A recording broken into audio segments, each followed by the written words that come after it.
Telugu Desam party సత్తా ఏంటో నిరూపించాం. Graduates లో తిరుగుబాటు ప్రారంభమైంది. ఈ తిరుగుబాటు రాబోయే రోజుల్లో ప్రజల్లో కూడా వస్తుంది. ఎవరైతే ఇష్టానుసారం మేమేమనుకున్నా చేయగలుగుతాం, ఎలాంటి దౌర్జన్యాలను చేస్తాం, మేమేమైనా ప్రజలకు చెప్పితే నమ్మకారు లేకుంటే భయంతో పనిచేస్తారనే రోజులు పోయినాయి. దానికి ఉదాహరణ శ్రీకాంత్ గెలుపని తెలియజేసుకుంటూ శ్రీకాంత్ని గెలిపించిన మిమ్మల్ని అందరినీ, అదే మరి గ్రాడ్యుయేట్స్ కాన్స్టిట్యూన్సీలో ఓట్లు వేసిన ప్రజలందరికీ మనస్ఫూర్తిగా ధన్యవాదాలు తెలియజేసుకుంటూ వాళ్ళందరూ కూడా కృతజ్ఞతలు. ఇప్పుడు శ్రీకాంత్ నమ్మని ఒక గార్లెండ్ ఒక ఐదు ఇవ్వండి, బుక్కే ఒకటి ఇవ్వండి, శాలువా ఒకటి, బుక్కే ఒకటి.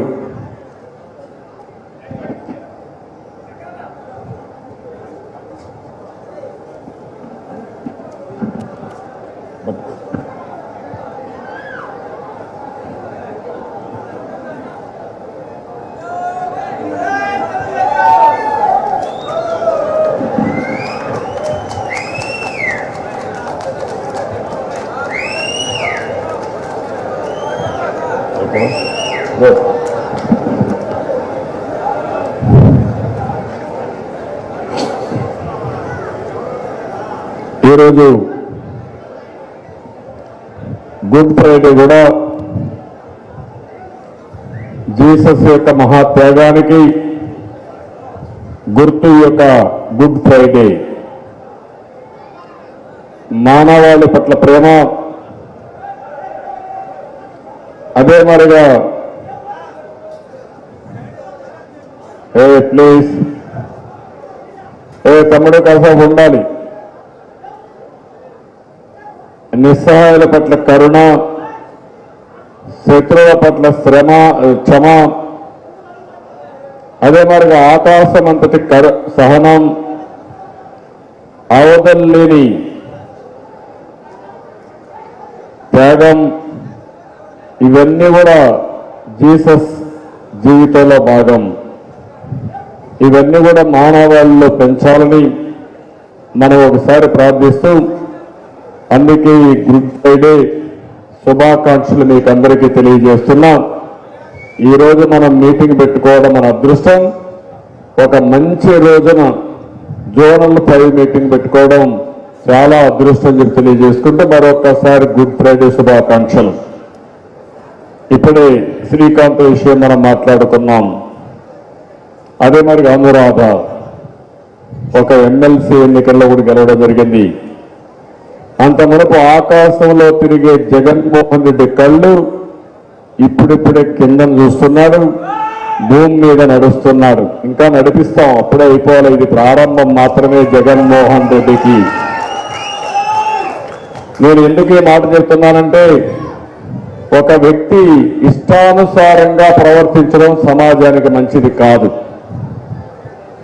41 సంవత్సరాలుగా నేను 78లో ఎమ్మెల్యే అయ్యాను మొదటిసారి. అంటే ఇప్పటికి 45 సంవత్సరాలు.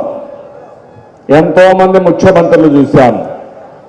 అందరి ముఖ్యమంత్రుల కంటే నేనే ఎక్కువ సమయం సమైక్య ఆంధ్రప్రదేశ్లో ముఖ్యమంత్రిగా ఉన్నాను. మనం ఏమి చేశామో శాశ్వతం తప్ప మనం ఏ విధంగా ప్రజల్ని హింసిస్తామో అది శాశ్వతం కాదు. అలాంటి వ్యక్తులు ఎవరైనా సరే చరిత్రలో చరిత్రహీనులుగా మిగిలిపోతారని మరొకసారి మీ అందరికీ తెలియజేస్తున్నా.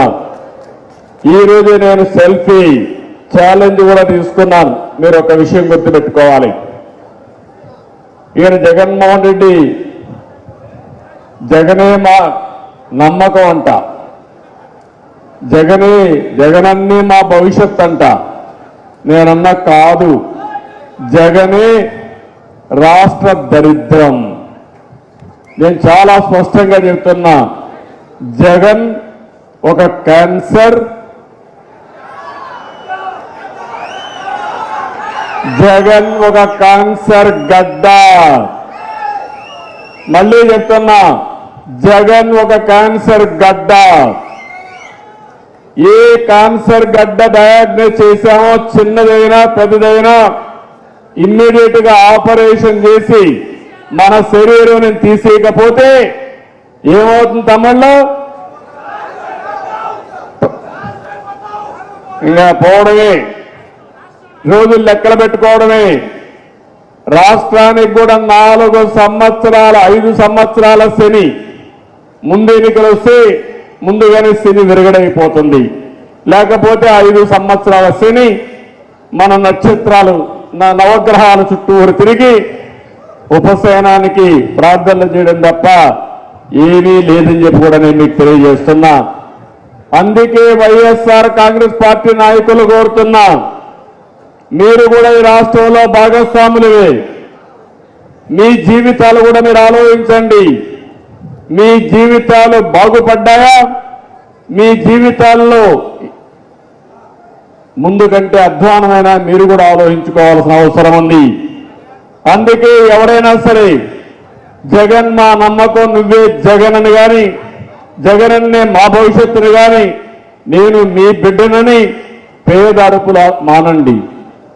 ఏ నాయకుడైనా సరే ఆలోచించాల్సింది, నాకు ప్రజలు ఒక అధికారం ఇచ్చారు, సేవ చేసే ఒక మహాభాగ్యం ఇచ్చారు. నా పీరియడ్లో ఏం చేశాం, గుర్తుపెట్టుకోవడానికి ఏముంటాయి అని ఆలోచిస్తే బాధ్యతగా పనిచేసే పరిస్థితి వస్తుంది.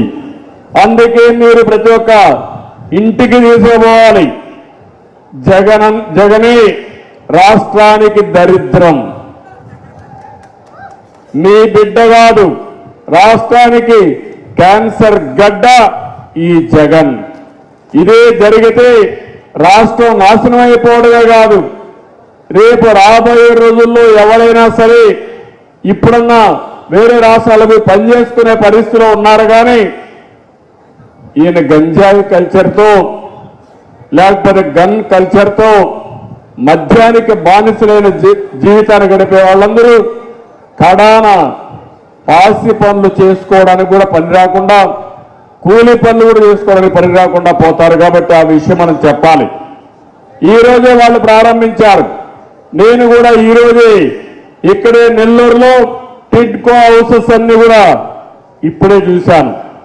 నేను చూసి ఏదైతే నేను ఒక ఛాలెంజ్ వదిలిపెట్టాను, మీరు ఒక విషయం గుర్తుపెట్టుకోవాలి. మన ఏదైతే సెల్ఫీ ఛాలెంజ్, ఈ సెల్ఫీ ఛాలెంజ్ లో ఇక్కడే నెల్లూరులో బ్రహ్మాండమైన టౌన్షిప్ ని పేదవాళ్ళ కోసం కట్టాం. నేను అడుగుతున్నా జగన్మోహన్ రెడ్డి, నువ్వు పేదల మనిషి అయితే, పేదల సంక్షేమం కోరే వ్యక్తి అయితే ఎందుకు ఈ ఇండ్లు వాళ్ళకి ఇవ్వలేదో సమాధానం చెప్పమని ఛాలెంజ్ చేస్తున్నా. 2,50,000 ఇండ్లు, 2,50,000 ఇండ్లు పూర్తి చేస్తే 4 ఏళ్లలో పేదవాడికి ఇవ్వడానికి మనసు రాని రాక్షస మనస్తత్వం కలిగిన వ్యక్తి ఈ జగన్మోహన్ రెడ్డి. వేల కోట్లు ఖర్చు పెట్టాం. ఆ రోజు ఇంకా చిన్న చిన్న పనులే ఉన్నాయి.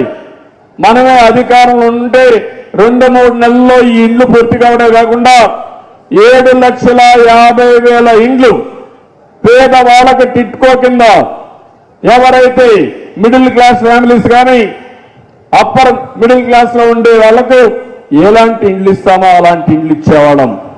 అవన్నీ కూడా దయ్యాల కొంపలుగా తయారైపోయినాయి. పాడుపడిపోయే పరిస్థితి వచ్చింది. దీనికి సమాధానం చెప్పమని జగన్మోహన్ రెడ్డిని అడుగుతున్నాం. ఈరోజు ఇక్కడుండే కార్యకర్తలంతా ఇక్కడి నుంచి మనం రేపటి నుంచి ఇదే కర్మ కార్యక్రమానికి శ్రీకారం చుడుతున్నాం. మళ్ళా ముందుకు తీసుకుపోతున్నాం. నేను ఒకటే మిమ్మల్ని అడుగుతున్నా, మీరు ఒక సెల్ఫీ ఛాలెంజ్ చేయండి. ఈ ప్రభుత్వం వచ్చిన 4 ఏళ్లలో చేసిన పనుల్ని సెల్ఫీ ద్వారా టెస్ట్ మోనీలు కానీ, ఎక్కడికక్కడ నిలిచిపోయిన పనులు కానీ, మనం చేసిన పనులు కానీ పెట్టి ప్రజల్లో చైతన్యం తేవడానికి సెల్ఫీ ఛాలెంజ్ తీసుకొని ముందుకు పోవాలని మిమ్మల్ని కోరుతున్నా. నేను అడుగుతున్నా, దేశంలో ఈరోజు మీరు ఆలోచిస్తే ఏ ముఖ్యమంత్రి కూడా ఇంత అప్పు చేయలేదు. 10,50,000 కోట్ల రూపాయలు అప్పు చేసిన ఏకైక ముఖ్యమంత్రి, ఏకైక ప్రభుత్వం ఈ చేతగాని వైఎస్ఆర్ కాంగ్రెస్ పార్టీ. అంటే ప్రతి ఒక్కరి పైన తలసరి అప్పు 2 లక్షలుంది. 5 కోట్ల జనాభా, 10 కోట్ల అప్పు. మీ ఇంట్లో 5 మంది ఉంటే 5 × 2 10 కోట్లు మీ మీద అప్పు, మీ కుటుంబం పైన అప్పు. ఏమొచ్చింది ప్రభుత్వం వల్ల? ఇదే కాదు, ఇంకో పక్కన మీరు ఆలోచిస్తే బాధుడే బాధుడు. 4 ఏళ్లలో ఎంత బాధుడు పెట్టారంటే 7 సార్లు కరెంటు ఛార్జీలు పెంచారు, 3 సార్లు ఆర్టీసీ రేట్లు పెంచారు. పెట్రోల్ రేట్లు దేశంలోనే ఎక్కువ, డీజిల్ రేట్లు దేశంలోనే ఎక్కువ. గ్యాస్ ఆ రోజు దీపం కింద మనం గ్యాస్ కనెక్షన్లు ఇస్తే ఈరోజు 1,300 రూపాయలు, 600 రూపాయలు ఉండే గ్యాస్ కనెక్షన్ ఈరోజు 1,300 రూపాయలు. నిత్యావసర వస్తువుల ధరలు ఆకాశాన్ని అంటున్నాయి. ఇంటి పన్ను పెంచారు, వృత్తి పన్ను పెంచారు. కడాన చెత్త మీద కూడా పన్నేసిన చెత్త ముఖ్యమంత్రి ఈ జగన్. ఏ అర్హత ఉందని మిమ్మల్ని అడుగుతున్నా. పేదవాళ్ళ రక్తాన్ని తాగే మీరు పేదవాళ్ళ గురించి మాట్లాడే అర్హత లేదు. సంక్షేమ కార్యక్రమాలు పెట్టిన పార్టీ తెలుగుదేశం పార్టీ. సంక్షేమ కార్యక్రమాలకు ఆద్యుడు నందమూరి తారక రామారావు అనే విషయం మనం ప్రజల్లోకి తీసుకుపోవాల్సిన అవసరం ఉంది. 2 రూపాయల కేజీ బియ్యంతో ప్రారంభించిన పార్టీ, పక్కా గృహ నిర్మాణాలు కట్టిన పార్టీ, ఆ రోజు చీర దోవతి సగం ధరకే ఇచ్చిన పార్టీ, ఒక హెచ్పి 50 రూపాయలు కరెంట్ ఇచ్చిన పార్టీ, రైతుల కోసం చేసిన పార్టీ తెలుగుదేశం పార్టీ. ఇలాంటివన్నీ మనం చూస్తే ఈ రోజు మీరిచ్చే సంక్షేమ కార్యక్రమాలని పెద్ద ఎత్తున మాట్లాడుతున్నారు. నేను అడుగుతున్నా, ఇచ్చేది 10 రూపాయలు, లాక్కునేది 100 రూపాయలు. ఏ వ్యక్తి అయినా సరే ఈరోజు సమాజంలో వాళ్ళ జీవన ప్రమాణాలు పెరిగాయని అడుగుతున్నా. సమర్థవంతమైన ప్రభుత్వం అంటే ఖర్చులు తగ్గించాలి, ఆదాయాన్ని పెంచాలి. పెంచారా అని మిమ్మల్ని అడుగుతున్నా. ఈరోజు ఖర్చులు పెరిగాయి, ఆదాయం తగ్గింది, అప్పులు పెరిగాయి. ఎక్కడికి పోయింది డబ్బులు? ఎవరింటికి పోయింది డబ్బులు? దీనికి జవాబుదారీతనం లేదు. ఒక పనికిమాలిన అసమర్థ ప్రభుత్వం, జవాబుదారీతనం లేని ప్రభుత్వం, పెత్తందారి వ్యవస్థ చేసి ఎవరైనా మాట్లాడితే అణగదొక్కే ప్రయత్నం చేస్తున్నారు. అదే నా బాధ, ఆవేదన అని చెప్పి కూడా నేను మీకు తెలియజేస్తున్నా. ఈరోజు తిరుమలలో గంజాయి, పులివెందల్లో గన్ కల్చర్, మద్యం ఏరులై పారుతా ఉంది. 50 రూపాయలు అమ్మాయి మద్యం ఈరోజు 150, 200 రూపాయలు చేశారు. నాసిరకం పెట్టారు. పేదవాళ్ళ యొక్క ఆరోగ్యం కూడా లెక్క పెట్టుకోకుండా జే బ్రాండ్ పెట్టి, జగన్మోహన్ రెడ్డి బ్రాండ్లు పెట్టి దోపిడీకి శ్రీకారం చుట్టారు. మనం ఎన్ని మాట్లాడినా లెక్క లేకుండా మద్యపాన నిషేధం అన్నారు, మద్యపానాన్ని ఏరులై పాలిస్తున్నారు. ఇంకో పక్కన మద్యాన్ని తాకట్టు పెట్టి అప్పు తీసుకొచ్చే నీచమైన ప్రభుత్వం ఈ దద్దమ్మ ప్రభుత్వం అని చెప్పి కూడా నేను మీకు తెలియజేస్తున్నా. అడిగితే మొన్న మీరు పుంగనూరులో నేను కూడా మీకు పనిచేశాను. ఒక ఓం ప్రకాష్ అనే వ్యక్తి, ఏంటి మద్యం రేట్లు పెంచారు, నాసిరకం మద్యం వచ్చిందంటే ఇంట్లో శవమై తేలాడు, చంపేసి ఊరేగేశారు. ఆయన దగ్గర ఫోన్ లాక్కున్నారు. కడాన పోస్ట్ మార్టం చేయమంటే కూడా చేయకుండా ఇష్టానుసారంగా అంత్యక్రియలు చేసే పరిస్థితికి వచ్చారు. ఒక ఎస్సీని, ఆ పార్టీకి పనిచేసిన వ్యక్తిని ఇంత దారుణంగా చంపారంటే వీళ్ళు అడిగేవాళ్ళు లేరనుకుంటున్నారు. కానీ ఒకటే హెచ్చరిస్తున్నా, మీ రోజులు దగ్గర పడ్డాయి, కబద్దార్ జాగ్రత్తగా ఉండమని వైఎస్ఆర్ కాంగ్రెస్ పార్టీని హెచ్చరిస్తున్నారని చెప్పి కూడా నేను మీకు తెలియజేస్తున్నా. రైతుల ఆత్మహత్యలు దేశంలో 3వ స్థానం. దేశంలో తలసరి రైతు అప్పు 75,000 ఉంటే ఆంధ్రప్రదేశ్లో తలసరి రైతు అప్పు 2,45,000 రూపాయలు. దేశంలో నెంబర్ 1. 3వ స్థానంలో ఆత్మహత్యల్లో ఉన్నాం. కౌలు రైతులు 2వ స్థానంలో ఉన్నారు. ఏంటి కారణం అని అడుగుతున్నా. ఇన్ని జరిగితే మళ్ళా రైతుల మెడకు ఉరితాళ్లుగా మోటార్లకు మీటర్లు పెట్టే పరిస్థితి తీసుకొచ్చారు. అంటే భయభ్రాంతులు చేయడం, ఎవరైనా అడిగితే కేసులు పెట్టడం, ఇంకా ఎక్కువ మాట్లాడితే జైల్లో పెట్టడం, ఇవన్నీ చేసి ఇష్టానుసారంగా చేసే పరిస్థితికి వచ్చారు. ఇంకో పక్క నాడు నేడు అన్నారు, విద్యా ప్రమాణాలు పెంచాలన్నారు. ఎక్కడికి తీసుకెళ్లారు? స్కూల్ బిల్డింగ్లకి పెయింట్ వేసుకున్నారు, మీ పెయింట్లు వేసుకున్నారు, మీ పార్టీ కలర్లు వేసుకున్నారు. కడాన 19వ స్థానానికి విద్యా ప్రమాణాలు దిగజారిపోయే పరిస్థితికి వచ్చాయి. ఇలాంటివన్నీ మనం చూస్తా ఉంటే కోర్టులో అయితే 10,000 కేసులు, కోర్టు ధిక్కరణ కేసులు ఉన్నాయి. 1-2 కాదు, ఇలాంటి చాలా జరుగుతున్నాయి. ఈ రోజు మీరు ఒక్కసారి చూస్తే ఆ రోజు తెలుగుదేశం పార్టీ హయాంలో 64,000 కోట్ల రూపాయలు ఖర్చు పెట్టి ఇరిగేషన్ ప్రాజెక్టులన్నీ పూర్తి చేశాం. 62 ప్రాజెక్టులు పూర్తి చేపట్టాం. 24 ప్రాజెక్టులు పూర్తి చేశాం. ఇక్కడే నెల్లూరు బ్యారేజ్ కానీ, సంగం బ్యారేజ్ కానీ పూర్తయితే నువ్వు రిబ్బన్ కట్ చేసుకున్నావు తప్ప మీరు చేసిన పని ఏమీ లేదని చెప్పి మరొకసారి తెలియజేస్తున్నా. ఆ రోజు మీరు ఒకసారి చూస్తే అందరి నీవా దీనికోసం ఆ రోజు దగ్గర 4,182 కోట్ల రూపాయలు ఖర్చు పెట్టాం. నగిరి గాలేరికి 2,323 కోట్లు ఖర్చు పెట్టాం.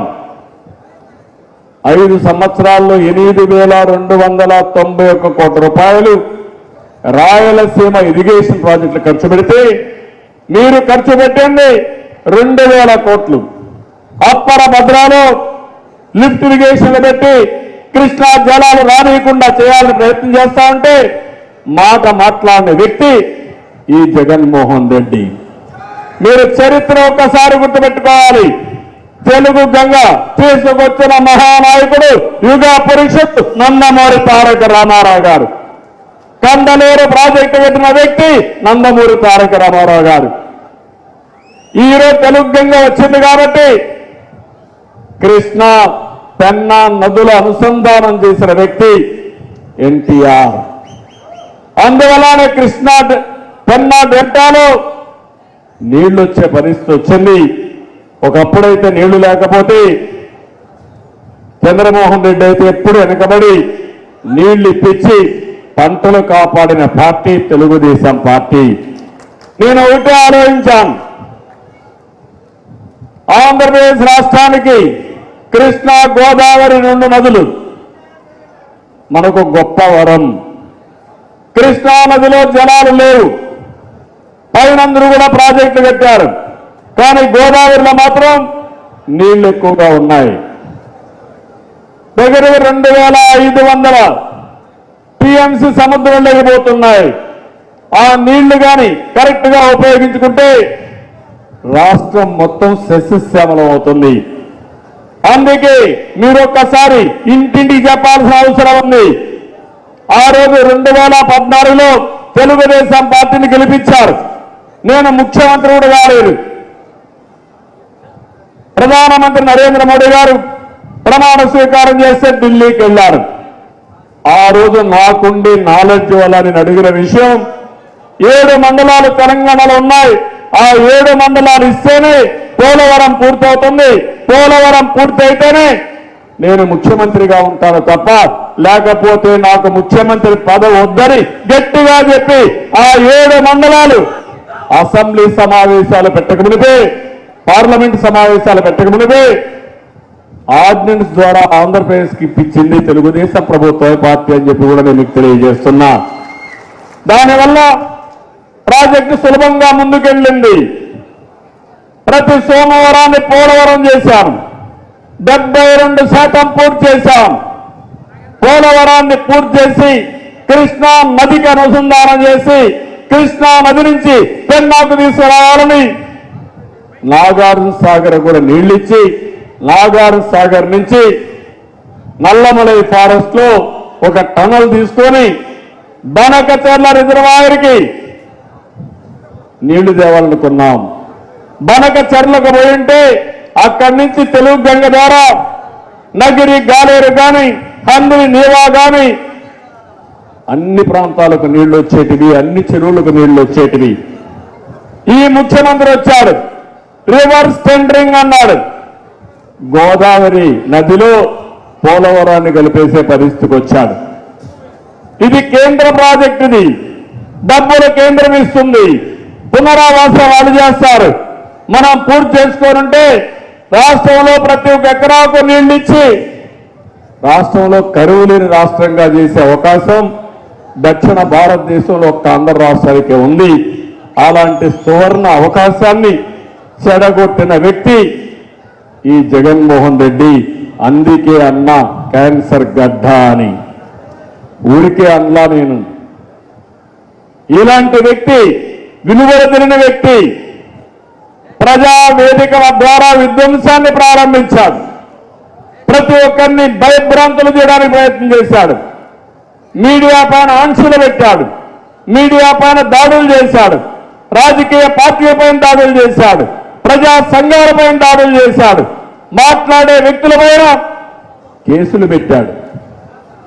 ఇంకా ఎక్కువ మాట్లాడితే ఒక మాస్క్ ఇవ్వని పాపానికి అడిగిన దానికి సుధాకర్ని పిచ్చివాడిని చేసి చంపేశారు. ఏమనాలి?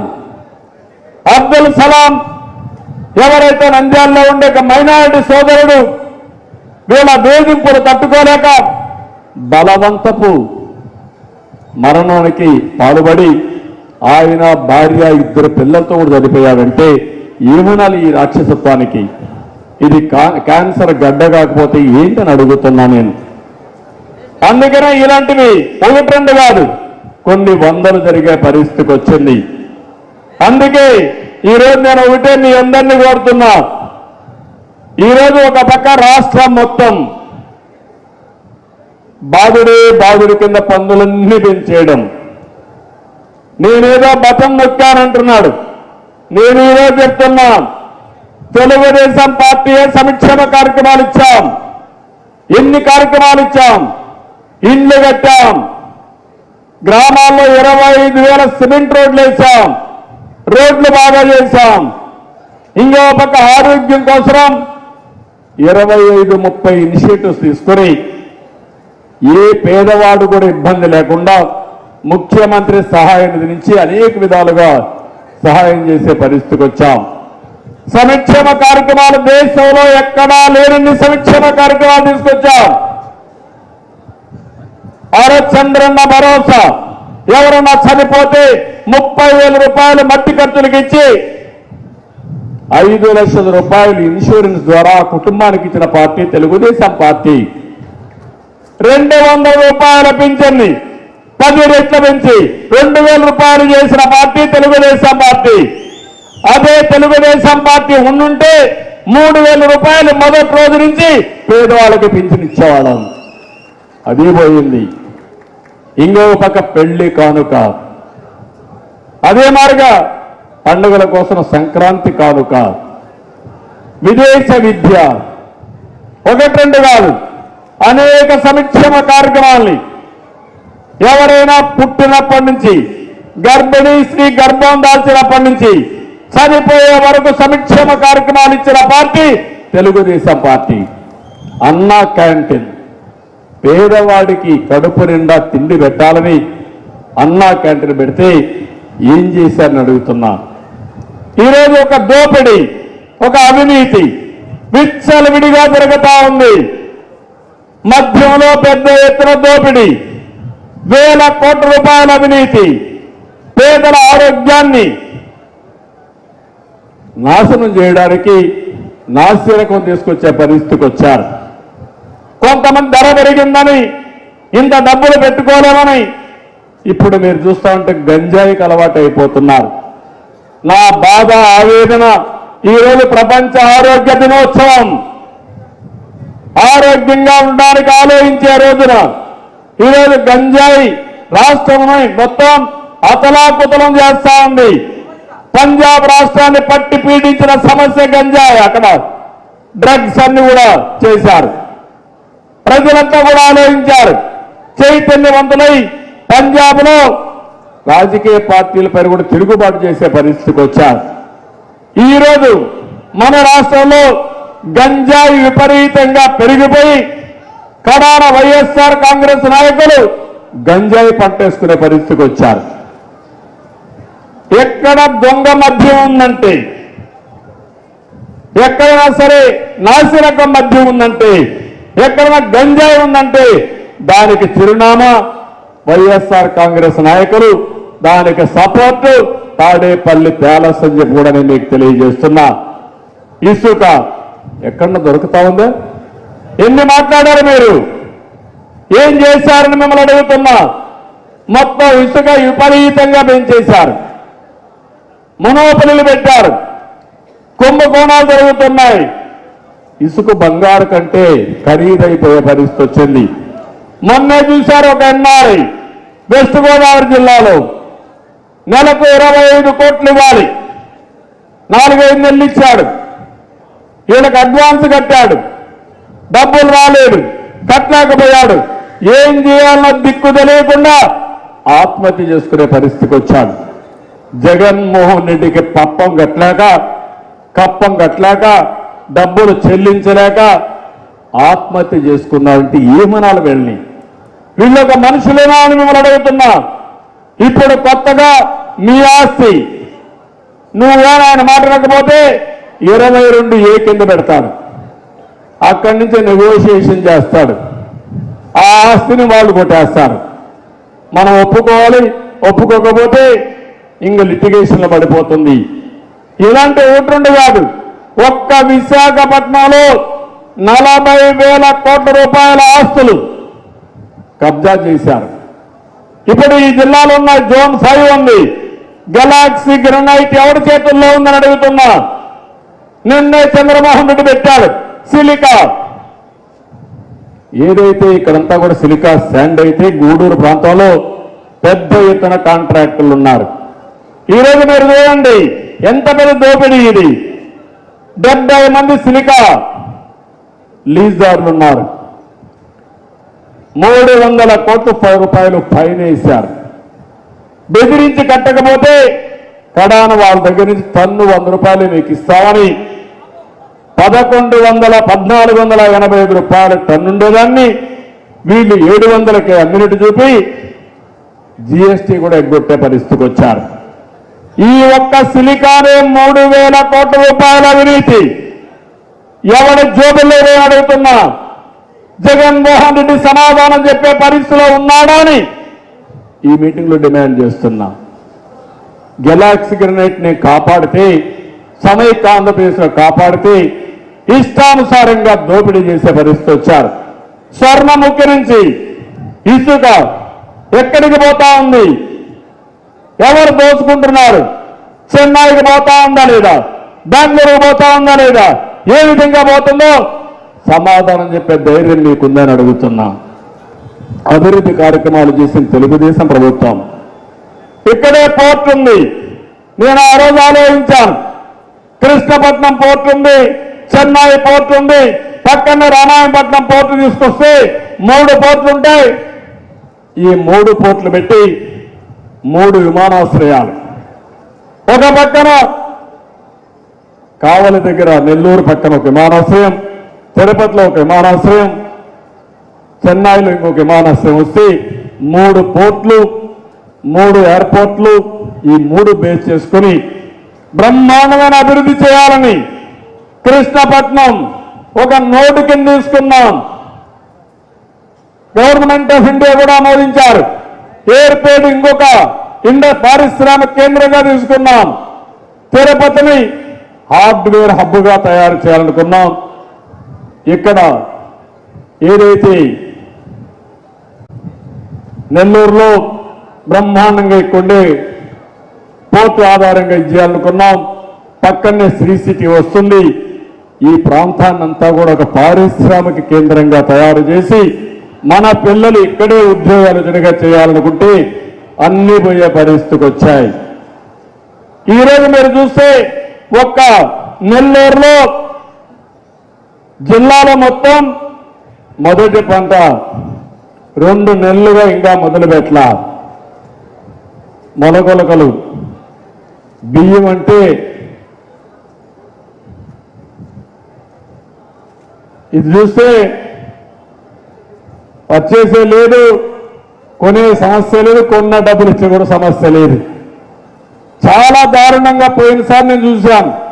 ఎమ్మెల్యేలకు పర్సంటేజ్ వాటా తీసుకొని ధాన్యం కొనుగోలు చేసే పరిస్థితికి వచ్చారంటే అదే తెలుగుదేశం పార్టీ హయాంలో ఎక్కడైనా ఒక్క రూపాయి అవినీతి జరిగిందా?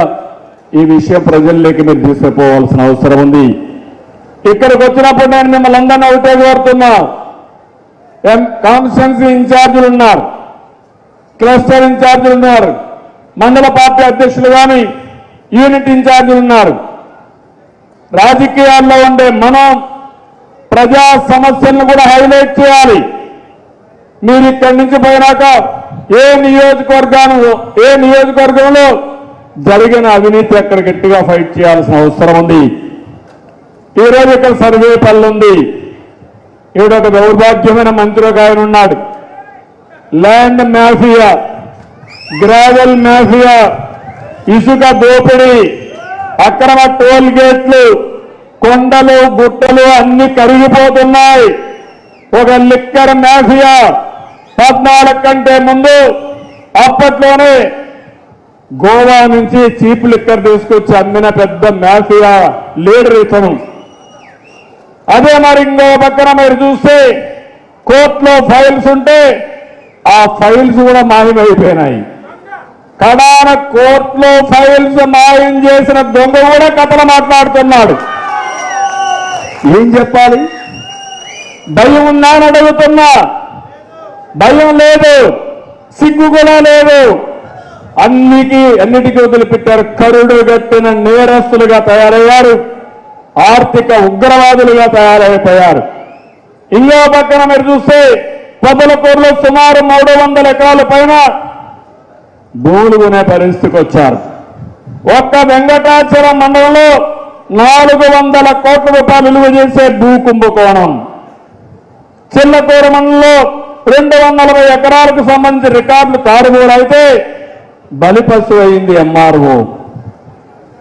ఇవన్నీ కూడా మనం చూస్తామంటే కడాన వీళ్ళ అక్రమాలకు అన్యాయాలకి ఉదయగిరి నారాయణ వేధింపులు పెట్టి చంపేస్తే బాగా అభినందిస్తున్న చంద్రమోహన్ రెడ్డి గారి మిగిలిన లీడర్స్ బాగా ఫైట్ చేశారు. హ్యూమన్ రైట్స్ కమిషన్ తీసుకెళ్లారు, ఎస్సీ కమిషన్ తీసుకెళ్లారు, గట్టిగా పోరాడి ఆ కుటుంబానికి న్యాయం చేశారు. ఇంకొక ఎమ్మెల్యే, కావలి ఎమ్మెల్యే, పేదవాళ్ళకి ఇచ్చే ఇళ్లలో 100 కోట్ల రూపాయల అవినీతి, కమిషన్లకు కక్కుర్తబడి మొత్తం ముక్కేసే పరిస్థితికి వచ్చారు. ఇంకో పక్కన రిజిస్ట్రేషన్ భూమి అమ్మాలన్నా భూమి కొనాలన్నా వీళ్ళ పర్మిషన్లు కావాలా? ఇది ఎక్కడి న్యాయమో నాకు అర్థం కాలేదు. కడాన చేపల చెరువు ఒక షెడ్యూల్ కులాలకు సంబంధించిన వ్యక్తి దాన్ని అడ్డం పెట్టుకుని అతను షాపింగ్ మాల్ ఏదో ఉంటుందని కొట్టేయాలనుకుంటే అతను ఇవ్వనంటే వేధించి చంపేస్తే కడాన దాన్ని విడిపించిన పార్టీ తెలుగుదేశం పార్టీ. ఇక్కడే బీదా రవిచంద్ర ఉన్నాడు, అక్కడ నాయకులు ఉన్నారు.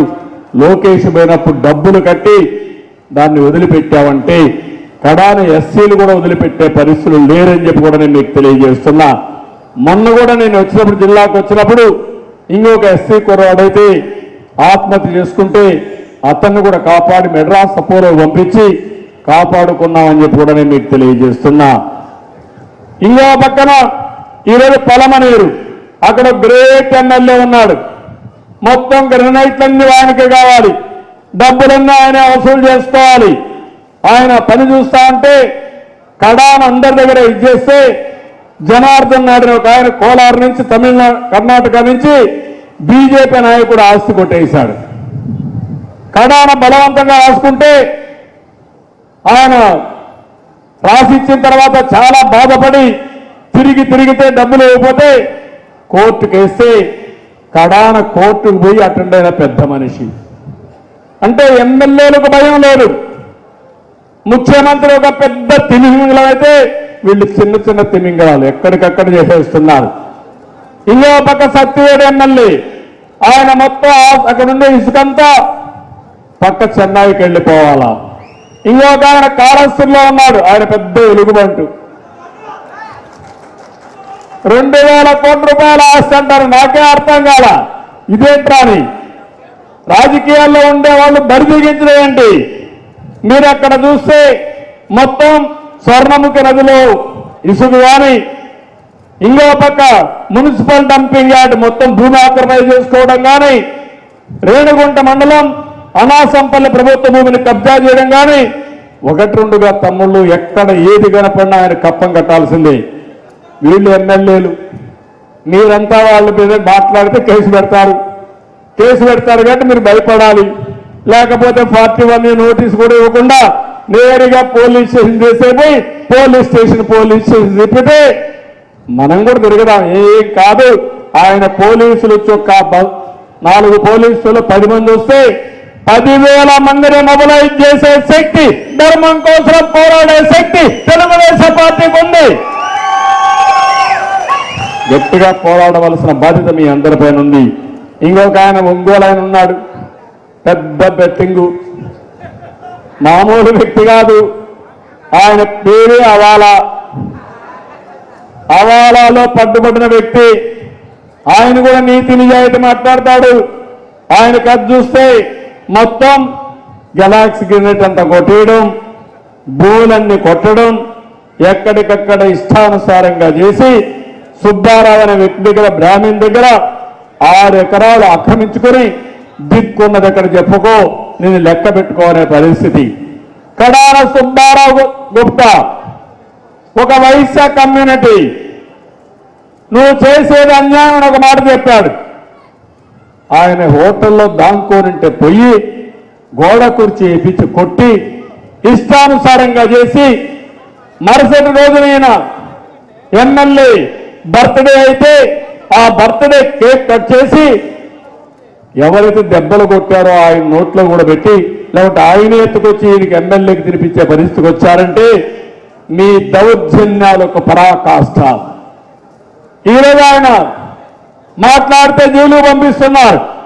ఎన్ని రోజులు పంపిస్తారు, ఎంతమందిని పంపిస్తారు? అందుకే అన్నా ఈ రాష్ట్రానికి జగన్ ఒక క్యాన్సర్ గడ్డ. ఎంతమంది బాధలు పడుతున్నారు, మిమ్మల్ని గురించి ఇన్ని కుటుంబాలు సర్వనాశనం అయిపోయినాయి. భవిష్యత్తులో ఏమవుతారు వీళ్ళు? వీళ్ళ కోసం పోరాడితే మన మీద తప్పుడు కేసులు, మన మీద కావాలని ఏదో ఒక విధంగా కేసులు పెట్టి ఎత్తికెదుగుతున్నాడు జగన్మోహన్ రెడ్డి. ఇంకా ఎదతానే తోకోమన్నా 4 ఏళ్లుగా దువ్వావు, కొండను దువ్వావు, ఎలుకను పట్టుకోవాలి. ఎలుగు కాదు, ఎలుక తోకలో ఉండే బొచ్చు కూడా బేకలేకపోయాం. అందరిని రమ్మనడం, కొట్టడం, జైల్లో పెట్టడం, పేర్లు చెప్పడం. ఏం చెప్తా ఏంటి? ఏమనుకుంటున్నాను? భోగాలను దాపరిస్తే ఇట్లనే ప్రవర్తిస్తారు. నేను ఎవరి మీద మరీ మాట్లాడలేదు. బాబా ఆవేదన, 40 ఏళ్లుగా కాపాడుకున్న ఈ ప్రజానీకం పడే ఇబ్బందులు చూస్తే కథలుగా వాళ్ళ బాధలుంటే ఆవేశం ఉప్పొంగుతుంది, బాధ ఆవేదన జరుగుతా ఉందని చెప్పి కూడా నేను మీకు తెలియజేస్తున్నా. వీళ్ళు కాకుండా ఇంకొక ఆయన పొంగును మొత్తం ఆయనకే కావాలి, కాంట్రాక్టులు ఆయనకే, ఆయన మంత్రి కాంట్రాక్టులు, మైనింగ్ మొత్తం దోచుకోవాలి. కడాన మీరు చూస్తే గెలాక్సీ గ్రెనైట్ ఆయనకే భాగం కావాలి, ఎక్కడ మైనింగ్ ఆయనకే కావాలి. ఎంత దారుణం అంటే నా నియోజకవర్గంలో గ్రెనైట్ అపోజిషన్ లీడర్ ఉండాలంటే భయం ఉండాలి, భయం కూడా లేదు. 150 కోట్ల రూపాయలు ఫైన్ వేసి 50 కోట్ల రూపాయలు ఇస్తే 150 కోట్లు మాఫీ చేస్తాడంట. మాఫీ చేసి జైలు పంపిస్తా, నిన్ను వదిలిపెట్టను. ఈరోజు చెప్తున్నా, ఈ యొక్క జోన్ స్థాయిలో ఇదే మారిగా మీరు ఆటలాడిన ప్రతి ఒక్కరిని నిలబెడతా, బోన్లో అవసరమైతే బోన్ ఎక్కిస్తా, జైలు పంపిస్తాను తప్ప వదిలిపెట్టనని చెప్పి హెచ్చరిస్తున్నా. తమాషా అనుకోవద్దండి ప్రజా జీవితం. అక్కడ పంచాయతీ ఎన్నికలు అన్ని గెలిపించుకోవడం, ఇంకో పక్క చేయడం, మాట్లాడితే వైనాటు కుప్పం అంట. ఇప్పుడు చెప్తున్నా కుప్పంలో 1,00,000 మెజార్టీతో గెలుస్తామని ఈరోజు చెప్తున్నా. వైనాట్ పులివెందలన్నావు, ఎమ్మెల్సీని గెలిపించాం పులివెందల్లో. రేపు ప్రజలకు చెప్తున్నా, బాబాయిని చంపిన వాడు కోట్లేస్తారా మీరు? కన్న తల్లికి తమ్ముడు ఉపయోగించుకునే తల్లిని, ఎక్కడుంది ఆ తల్లి? ఇప్పుడు చెల్లి ఎక్కడుంది? పిన్నమ్మడు ఏం చేశాడు? ఏది మంగళసూత్రాన్ని తెంపేశాడా లేదా? ఇది క్యాన్సర్ గడ్డ అవునా కాదా? ఏం చెప్పాలి? నేను నీ బిడ్డ అంట. ఏం బిడ్డ నువ్వు? క్యాన్సర్ గడ్డ. కాబట్టి ఇంకో పక్క చూస్తే సిలికా, నేను ఇప్పుడే చెప్పా, తమ్ముళ్ళు ఇలాంటి ఎమ్మెల్యేలు అందరి కథలు ఉన్నాయి. ఇక్కడ వాళ్ళందరూ గుర్తుపెట్టుకోవాలి. ఎవరైతే ఇన్ఛార్జ్ ఉన్నారో అన్ని సిబిఎం చూసుకుంటాడు, పార్టీ ప్రెసిడెంట్ చూసుకుంటాడు. మేము మాత్రం గెలిస్తే ఊపు వస్తే గెలిచిపోతాం అనుకుంటే కుదరదు. మీరు నాయకత్వాన్ని ఇవ్వాలి. ఇక్కడనే నాయకులు ప్రజల్లో ఉండాలి. అందుకే నేను మిమ్మల్ని అందరినీ కోరుతున్నా, ఈరోజు 35కు 35 అసెంబ్లీ సీట్లలో తెలుగుదేశం పార్టీ గెలవాలి. ఇది సాధ్యం. 175 సీట్లలో వైసీపీని చిత్తుగా ఓడించి ఆ పార్టీని బంగాళాఖాతంలో గడపాల్సిన బాధ్యత మనందరిపైన ఉంది. మళ్ళీ మీ అందరినీ ఒకటే కోరుతున్నా, 4 నెలల తర్వాత మళ్ళా మీటింగ్లు పెట్టుకుంటాం. నాకు ప్రాణ సమానమైన మిమ్మల్ని అందరినీ కోరేది, ఉదయం నుంచి మీ ఉత్సాహం చూశాను. ఒక్కరు కూడా కథం లేదంటే మీలో పట్టుదల ఉంది, కోపం ఉంది, కసి ఉంది, గెలిపించుకోవాలని తపన ఉంది. కార్యకర్తలు అనుకుంటే ఇంకా మనం గెలిచితే లెక్క. చాలా ఎన్నికల్లో చూశాను, ఓసారి మీ శక్తి మీకు తెలియదు కానీ మీ శక్తి తెలిసిన వ్యక్తిని నేను. ఒకటే హామీ ఇస్తున్నా, పని చేసే వాళ్ళకు గుర్తింపు ఉంటుంది. నేను అండగా ఉంటా. ప్రజలకు మీరు అందుబాటులో ఉండండి, మీకు అందుబాటులో ఉంటా. ప్రజల కష్ట సుఖాల్లో మీరు భాగం పంచుకోండి. మిమ్మల్ని అన్ని విధాలా ఆదుకునే బాధ్యత కుటుంబ పెద్దగా నాదని మరొక్కసారి మీ అందరికీ తెలియజేస్తున్నాను. ఎన్నో త్యాగాలు చేశారు, ఎన్నో విధాలు నష్టపోయారు. ఈరోజు రాష్ట్రం కోసం పోరాడుతున్నాం.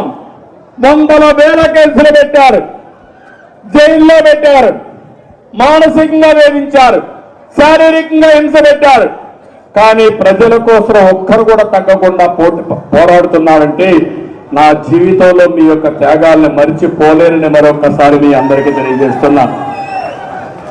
అందుకే ఈరోజు మనం అందరం కూడా గట్టిగా ఉండాలి, సమైక్యంగా ఉండాలి. ఈరోజు ఇక్కడ చెప్పిన విషయాలను అర్థం చేసుకుని భవిష్యత్తుకు నాంది పలికే విధంగా మీరు ముందుకు పోమని మరొక్కసారి కోరుకుంటూ, ఈరోజు ఈ కార్యక్రమానికి చేసిన మిమ్మల్ని అందరినీ పేరు పేరున మరొక్కసారి అభినందిస్తూ అందరికీ మనస్ఫూర్తిగా నమస్కారాలు, ధన్యవాదాలు. అదే మాదిరిగా ఎయిర్పోర్ట్లన్నీ చాలా బాగా చేశారు. ఒక మినీ మహానాడు వారిగా చాలా చక్కగా చేశారు. ఏర్పాట్లు చేసిన నాయకులందరికీ గట్టిగా చప్పట్లు కొట్టి అభినందించండి. మనకందరికి కూడా అనుభవాలు వచ్చాయి. 41 సంవత్సరాల పార్టీ, అన్నింటికంటే పట్టుదల ఉంది, చేయాలని తపనుంది. దీనికి అందరినీ అభినందిస్తూ అందరికీ నమస్కారాలు. జై హింద్, జై తెలుగుదేశం, జై జన్మభూమి. ఇప్పుడు గట్టిగా మీరందరూ కూడా గట్టిగా చెప్పాలి, సైకో పోవాలి, సైకో పోవాలి, సైకో పోవాలి. ఎన్టీఆర్ అమర్ హై, ఎన్టీఆర్, ఎన్టీఆర్, ఎన్టీఆర్. తెలుగుదేశం అధ్యయనం, తెలుగుదేశం, తెలుగుదేశం, తెలుగుదేశం. ధన్యవాదాలు. Thank you.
జై తెలంగాణ.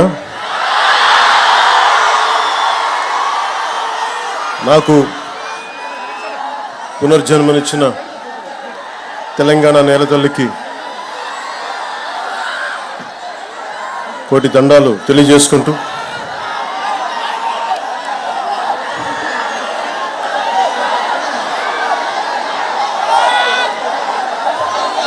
ఏకశిలా తోరణంతో ఓరుగల్లు నగరాన్ని ఏకశిల నగరంగా మార్చిన శిల్పులు సాక్షిగా,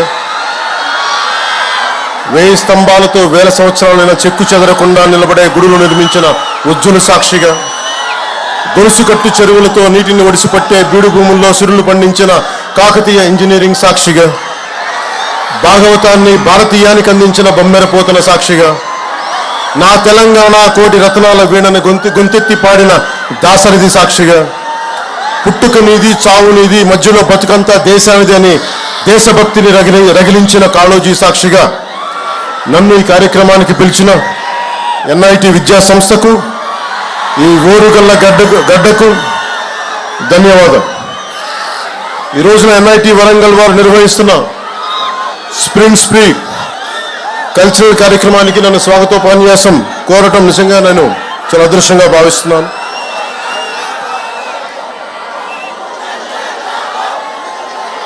I would like to begin by thanking the organizing committee for the invitation.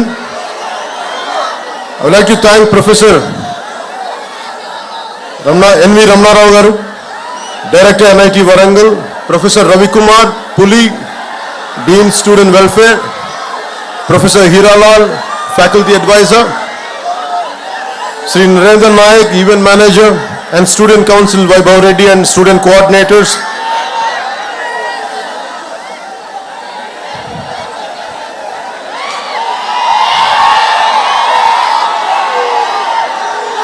Professor Anand Kishore Garu, Formal Faculty Advisor, Deans, Advisors, Registrar, Head of Department, Student Coordinators, Mr. Ajay, Gurunath, Piyush, Ms. Amulya, Harika, Mr. Lokesh, Student Council Secretaries, Mr. Devraj, Mr. Vaibhav, and others respected faculty, supporting staff, dear students and participants from various colleges, press and electronic media, ladies and gentlemen, a very good evening to all.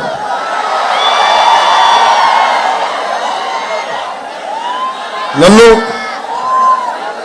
Me student council ఈ cultural ఫెస్టివల్కి పిలవగానే నేను ఒకటి అడిగాను, నేను ఈ ఫంక్షన్కి రావడం, am I worth coming here? Am I worth being called? I have my doubts because I'm not a regular student. I never went to colleges and never went to, though I went to college, discontinued college, I never went to universities. But I never stopped learning. I'm still a student. So that's the only criteria. I came here as a fellow student, not as someone who is experienced or who has achieved something. I came like you. I want to seek something from you. I want to learn something from you. That's what made me to come to this Spring Spree Cultural Festival.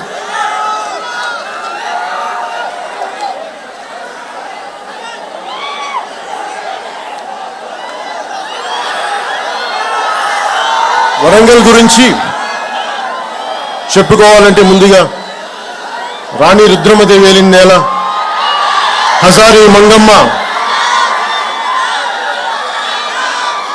అంగరక్షకురాలుగా రాణి రుద్రమదేవికి తిరుగాడిన నేల, బమ్మెర పోతన భాగవతాన్ని రచించిన నేల, దాశరథి కృష్ణమాచార్యులు గారు, కాళోజీ గారు ఇలాంటి మహానుభావులు ఎందరో వచ్చిన ఈ ఓరుగల్లకి నాకు వచ్చే అవకాశం ఈ విధంగా లభించినందుకు మనస్ఫూర్తిగా ధన్యవాదాలు తెలుపుకుంటా ఉన్నాను. I realized that almost from across entire India, pan India, all the students from different languages who are from different backgrounds, wholeheartedly, a good evening to you all. My heartfelt namaskars to you all. First, let me begin. I'm not used to going to colleges, going to universities. I'm not used to it. It is a very difficult thing for me to give a speech. A different speech like this. I don't like to give you any kind of advice, but I would like to share few things from my life which would be of any kind of help. If it could become any kind of help, I would be glad by the end of this speech. So almost 6 decades back, when Pandit Jawaharlal Nehru opened up this, no one would thought this is going to produce a brilliant students who would contribute to the Indian economy, Indian science and technology advancement. No one would have thought. So from that kind of situation, almost it finished 6 decades. And the most beautiful aspect about this cultural festival is, it's not just mere about sciences, technology.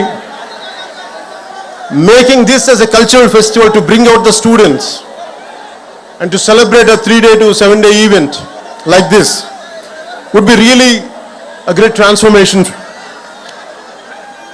Art, science and technology is needed in life for our betterment, for our advancement. But art is the one which unites us all. Whether you are a Maharashtrian, you are a Tamilian, you are a Telugu, Telangana, Andhra, no matter which state, Northern is Sikkim, Nagaland, no matter wherever you are from, it is the art which unites us all. That's the reason even a song like Natu Natu could go to the Oscar and could unite all of us. So I heard interesting stories about NIT. Some of you might be going for campus placements. First, let me congratulate you. I hope you all the best. I don't know what exactly to say in English, but I would like to say in Telugu. మీ hostel మధ్యలో ఉన్న ఈ canteen పైన చెట్ల నుంచి any bird dropping if it falls on your shoulder or somewhere on your body it makes sure that you get a placement. So that's what I heard. So hopefully, without going through that process, I wish you all the best to go through the placement. I wish you all get the right jobs for your abilities and for your expertise.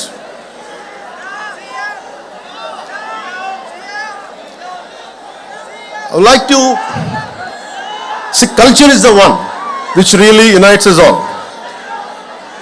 We are all science students, and humanities is very, very essential. Humanities is the one gives the purpose. Philosophy,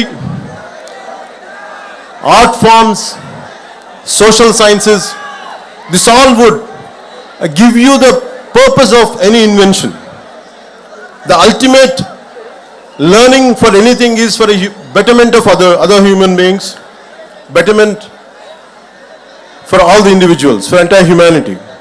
So in that way, really learning, and this festival really made me quite interesting.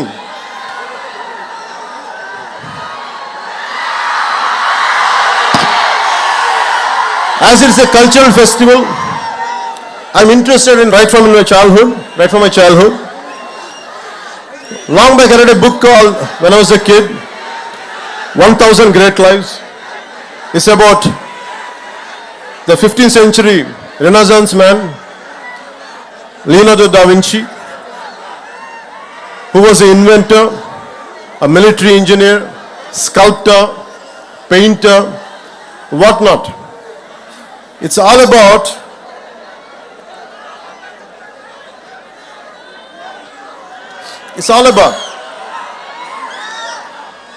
a complete development, a total human development. So Leonardo da Vinci was my role model as a kid. I never admired or never sought my hero was Leonardo da Vinci. All through my life, I want to be like him, to become an inventor, to become a scientist, to become so many things. But somehow, I could not achieve it, but had never stopped walking in his footsteps. So this kind of learning, we have to take Leonardo da Vinci as a role model.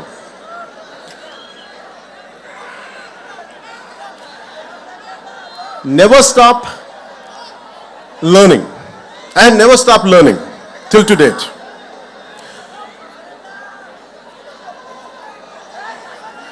If you look at, all you are equipped with a great knowledge, great expertise, but if all the knowledge and expertise does not help our fellow human beings or humanity, the purpose would be lost. If you look at Israel, with the one river, Jordan, with all the difficulties, the terrain which is not convenient for agriculture, and completely surrounded by so many hostile nations, but they are able to do extreme innovation in agriculture, in military technology, in IT, what not many things. Somehow it all depends on never run away from a conflict, never run away from any kind of adversity, especially never run away from any kind of failure. Be damn confident. If you go through failures, face it, go through it, and break the pattern and achieve that. So for me, any kind of hardship, any kind of hostile environment, I take it as a challenge. And never run away from any kind of defeat, and never walk out from any kind of failure. And learning is a continuous process. And I know that today if I fail, tomorrow I'm going to win. It's not just about what I'm going through, but right from my childhood, this is what I told myself. Be a dreamer. You don't lose anything. At this age, when you're in teens, when you're just in the early 20s, you will go through a lot of things. You'll go through humiliation. Would I be successful? You have many kind of doubts, speculations. But one thing, be very clear. No matter what, you're gonna achieve it. All the failures, every possible negative situation, you can turn it into a positive manner and you can pave the path for success. And it is about so many people, every day what I do is, I do a little bit of everything. I have a 5-year plan, a 10-year plan, a 20-year plan. Whether I achieve it or not, I keep on pursuing, I keep on doing that hard work. I never run away from any kind of negative situation. And also, you have to have a very strong moral code of yours. What are your rights and what are your wrongs?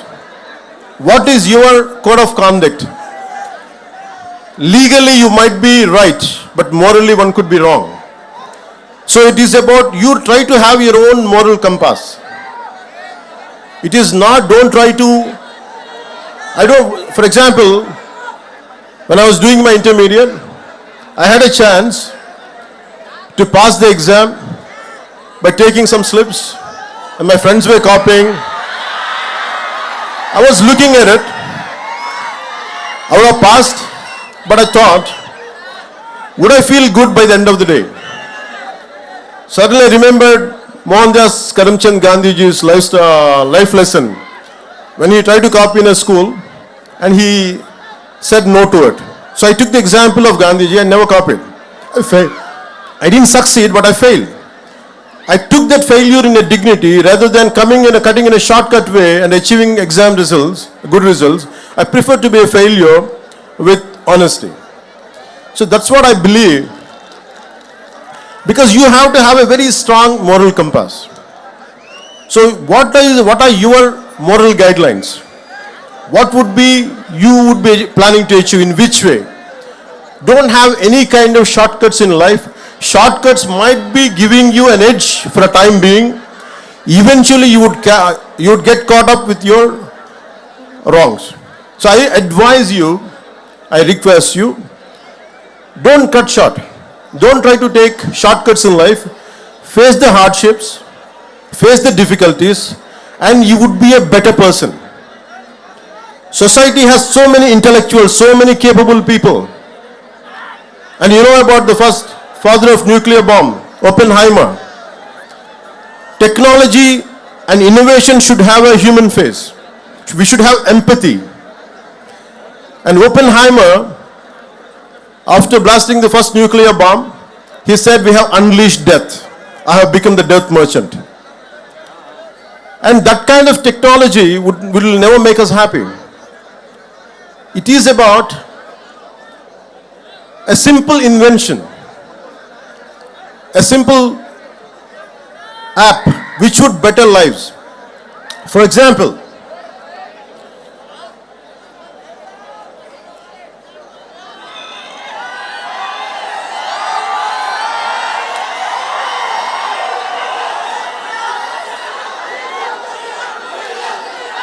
in recent times, we know about Steve Jobs.